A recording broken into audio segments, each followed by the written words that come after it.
आढावा घेतला आमच्या प्रतिनिधींनी, पाहूया. विक्रोळी ते जोगेश्वरी असा लिंक रोड, पण हा लिंक रोड आता मुंबईकरांच्या जीवावर उठलाय का असा प्रश्न निर्माण झालेला आहे. मी सध्या पवई प्लाझाच्या इथून आढावा घेतोय. खरं तर याच ठिकाणी रविवारी रात्री छठ पूजा आटपून आपल्या बहिणीला पवई तलावाकडून जे ते घराच्या दिशेने निघालेला तरुण दुचाकीवर असताना असमांतर रस्ते आणि खड्ड्यांमुळे त्याची बाईक रस्त्यातून निसटली आणि थेट तो तरुण जो आहे तो बसखाली आला आणि चिरडला गेला.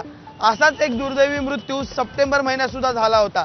लालबागच्या राजाचं दर्शन घेऊन दोन मित्र दुचाकीवरून घराकडे निघाली होती आणि त्यावेळी खड्ड्यात बाईक अडकून हे मित्र पडले आणि त्याच्यातला देवांश हा थेट बस खाली आला आणि त्याच्या अंगावरून बस गेली आणि तो देवांश चिरडला.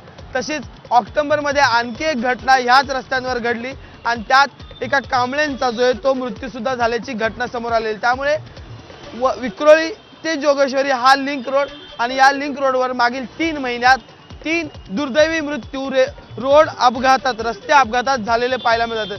आजही छठपूजेचं वातावरण आहे आणि त्यामुळे मोठ्या प्रमाणात गर्दी आणि एकंदरीत रस्ते जे ते लगबग असलेले पाहायला मिळतात. पण या रस्त्यांवर असलेलं काम किंवा या रस्त्यांवर असलेले खड्डे जे ते आता मुंबईकरांना अडथळा निर्माण करतात आहेत आणि त्यामुळे प्रश्न निर्माण होतोय की मुंबईचे रस्ते आता मुंबईकरांच्या जीवावर उठलेत का.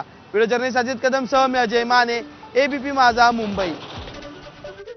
एक महत्त्वाची अपडेट. सुदानमधील यादवी संघर्षात